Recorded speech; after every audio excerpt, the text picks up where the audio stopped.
Hi everyone. I am Orghosen, a research scholar from the Department of Computer Science and Engineering, Indian Institute of Technology, Kharagpur.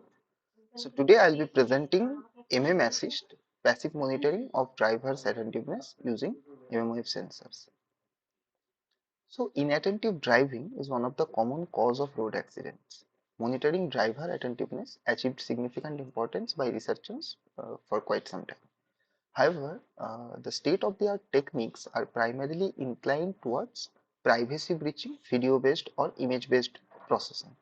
So this work proposes a novel approach for continuous driver attentiveness monitoring using millimeter wave sensing. So the sensing infrastructure is compact, lightweight, and bears the exclusive potential to be adopted in a pervasive manner. Okay. So the broad contributions that we have made in this work are as follows.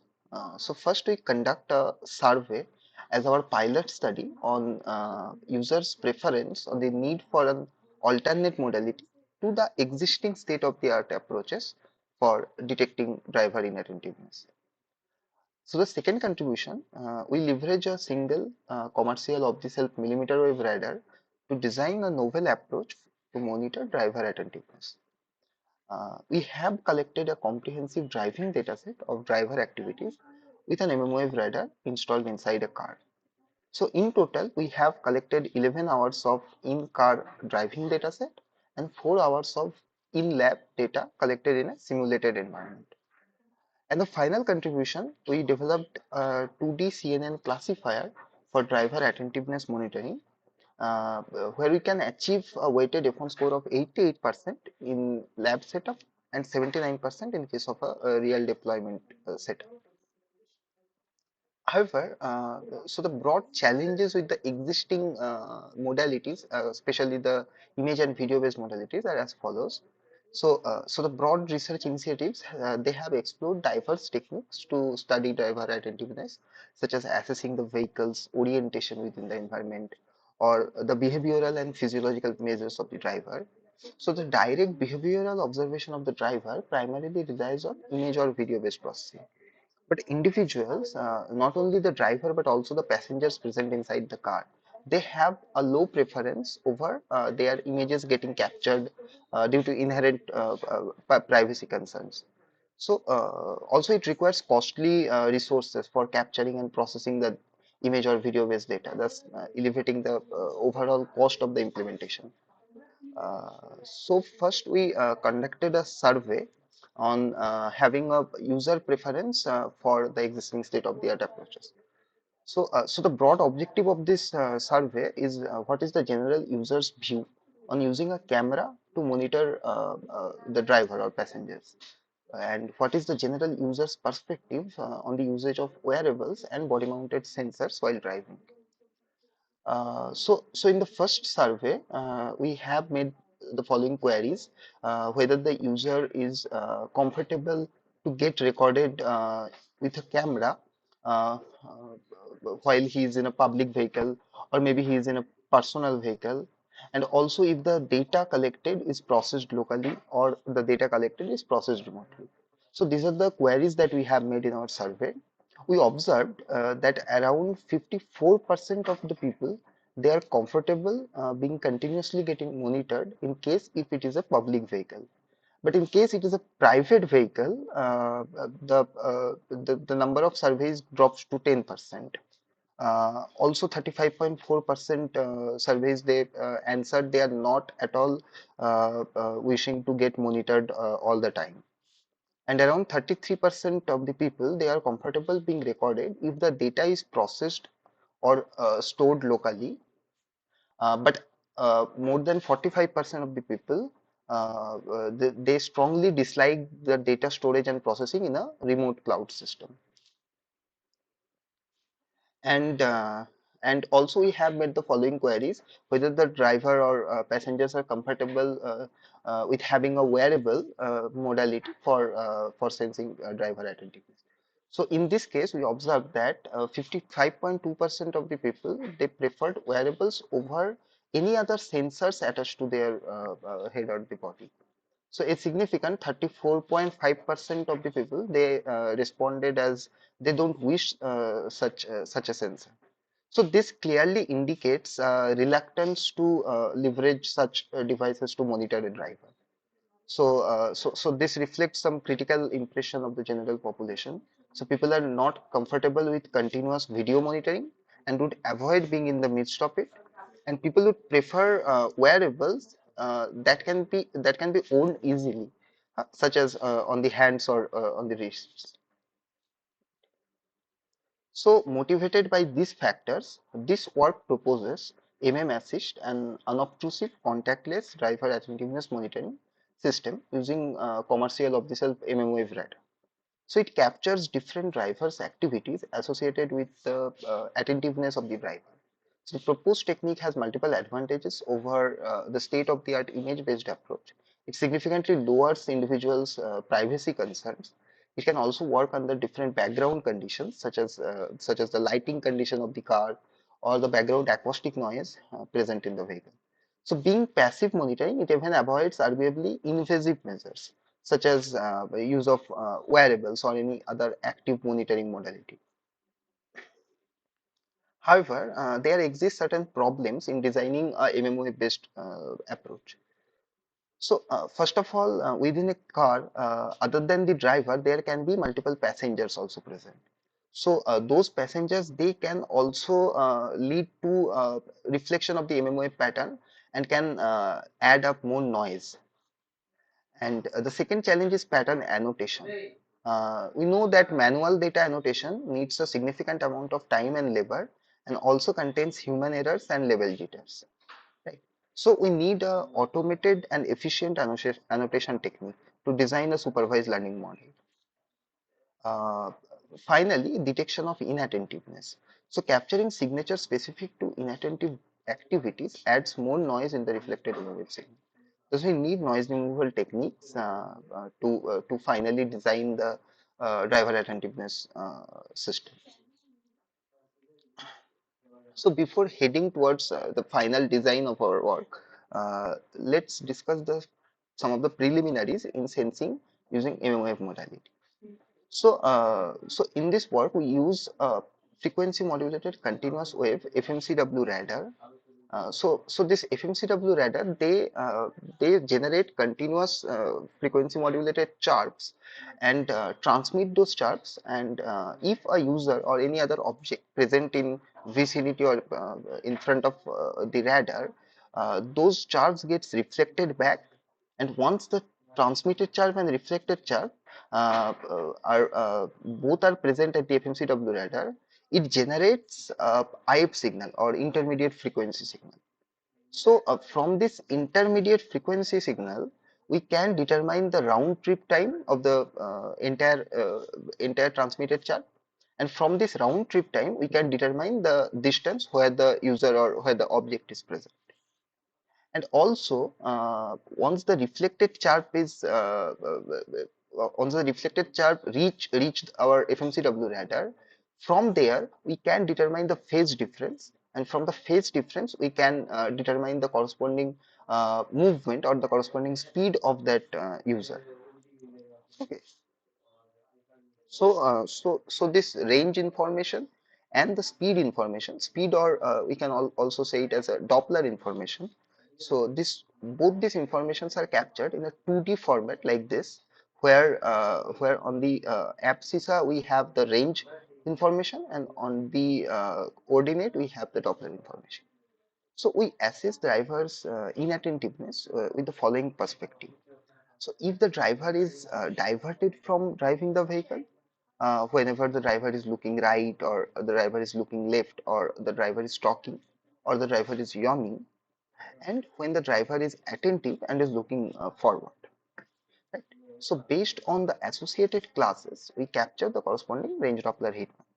So range Doppler data is exported for each frame separately in a 2D array-like format of size 128 cross 64. Here 128 represents the number of Doppler bins and 64 represents the number of range bins. So in general, this 128 and 64, they basically represent the resolution at which we are collecting the range information or the Doppler information. Okay, so now comes the data pre-processing and augmentation part. So from here we are very much clear that the mmWave data that we are collecting is in a 2D format where we have range and Doppler information. Now comes the pre-processing and noise removal and augmentation part. So here, first of all, the higher range beam Dopplers, they are irrelevant as it captures lesser or unintended movements because of vehicle vibration or other users present inside the car. Hence, we only took Doppler values up to 2 meter range beam. Okay. And then we resize the entire heat map data to a square matrix of size 48 cross 48, reducing the computation in subsequent steps without significant loss in the data fidelity. And the activities have a temporal impact on the shift of the range Doppler values.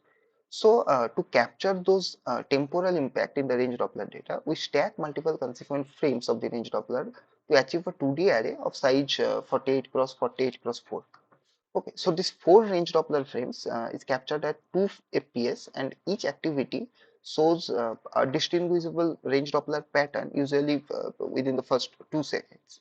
So 2 cross 2, in total we have 4 frames which we need to stack for capturing the temporal impact. So to make the framework robust against users' distance, we augment the collected dataset by randomly shifting the stacked range Doppler frames in the range axis.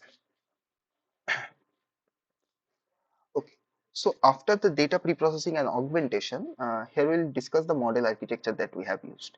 So, so in general, these range Doppler frames, they have a spatial pattern and also a temporal pattern. So to capture the spatiotemporal correlation, we use a 2D CNN architecture. So convolutional 2D operation takes into account the dependency of neighboring values within all such regions of each range Doppler frame. So we use three CNN layers with same padding and railway activation alongside 2D max pooling layers. And finally, we add a global average pooling layer to extract the average spatial activation across all the feature space. Uh, and finally, two successive dropout and tens layers are added with a dropout rate of 20% and 10% to prevent overfitting. And the last layer consists of 5 neurons with softmax activation to output a joint probability distribution over the 5 activity class. And another point to note here, for annotating the range Doppler data, we use a USB webcam for capturing the driver's video, and using media pipe based image processing approach, we determine the corresponding driver's head orientation. And from the head orientation, we determine the corresponding data level and we annotate accordingly. Okay, now comes the implementation part. So we use AWR 6843 ISK mmWave radar from Texas Instrument. The radar works in 60 to 64 gigahertz with a range resolution of approximately 4 centimeter, and with a maximum range of 10 meter and field of view of minus 70 to plus 70 degrees on the azimuthal and elevation planes. So in the in-car setup, the radar is placed on the dashboard of a 5-seater sedan car facing the driver, while the driver is sitting at a distance of 0.7 meter from the radar. For the in-lab setup, we use a steering wheel based simulation setup mimicking a real driving scenario. A Logitech USB camera is used in both the cases for capturing the ground truth information. So the data is collected from 4 volunteers at different times with different traffic scenarios ranging from both within the campus to the suburbs nearby. The volunteers have different age, gender, and height with different driving patterns. So in the in-lab setup, the volunteers can sit in front of the setup and drive using the Carla simulator. Presence of passengers in the co-driver seat as well as behind the driver is also allowed, so that we can capture the noisy data generated from the passengers. Using media pipe framework, facial landmarks of the drivers are collected for annotation of the driver activity class, which removes the burden of manual annotation. Although the camera frame rate is 30 fps and the mmWave data is coming at a frame rate of 2 fps. So both of this frame rate is different. So we downsample the ground truth camera data to 2 fps by taking the most repeating activity class within 15 video frames. On matching the timestamp, mmWave range Doppler data is annotated with this media pipe generated labels. Okay. For our baseline of 2D CNN architecture, we use a random forest classifier and a VGG16 based classifier. So the random forest model, the features that we have used are range Dopplers, mean, max, average, and standard deviation within a kernel size of 16 cross 16 for all 4 range Doppler 2D array, leading to a total features of 144. With a random search cross validation approach, we determine the best hypermeters for the RF classifier, and we observe that 240 estimators with a max depth of 50 is needed for the best hypermeter. Uh, uh, for the VGG16 network, we first train it on the ImageNet dataset, and the pre-trained model is used for the feature extraction part, and on top of this VGG16 model, we add 2D global average pooling and successive dropout and dense layers as done in the 2D CNN architecture for the final classification of driver attentiveness. The models are trained with a train test split of 70 to 30 and a validation split of 20%. Okay. So the overall weighted F1 score of 2D CNN based classifier for both the in-lab and in-car dataset is higher in comparison to the RF and VGG16 based classifier.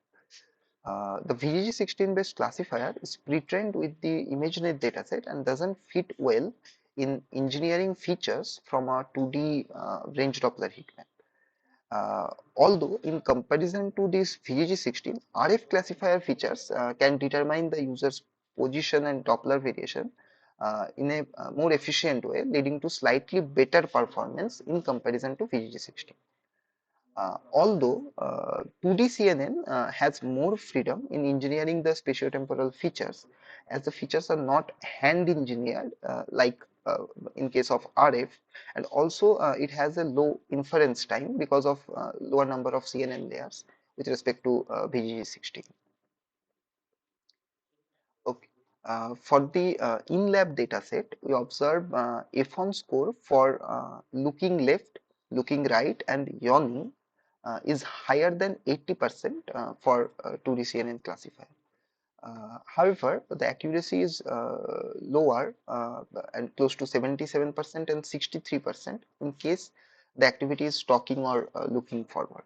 So this is primarily because the range Doppler variation for looking left, looking right, or yawning, these activities occur in a smaller time window, causing immediate phase shift in the reflected mmWave signal, and thus those immediate phase shift leads to a unique pattern in the range Doppler data. However, talking and looking forward are rather continuous activities that occur for a longer duration, where the phase shifts don't occur in a significantly sudden manner, right? Uh, for the in-car dataset, we observe similar. We also have similar observation. However, for the in-car dataset, the classifier is not able to distinguish talking and looking forward. So in this case, we merge both these class together to show the overall accuracy. To infer driver's attentiveness report, we consider two final classes. One is attentive and the other one is inattentive.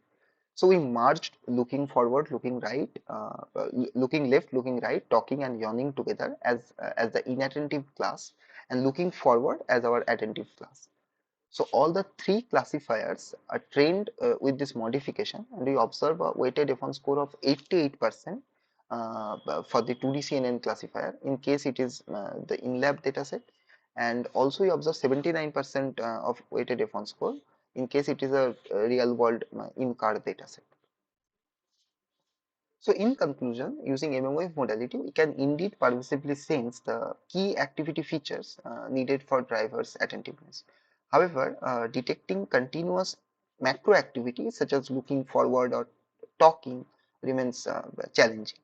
We strongly believe that the minimal invasive footprint of mmAssist could be a significant reason for it to mark its place as a practical and prominent commercial solution.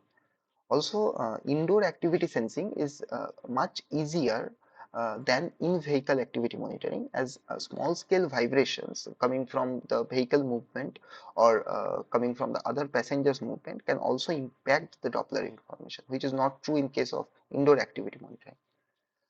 In our future work, we wish to address these challenges by integrating image from outside car and also the vehicle IMU data as an additional modality and make the system more robust and even more practical. Thanks.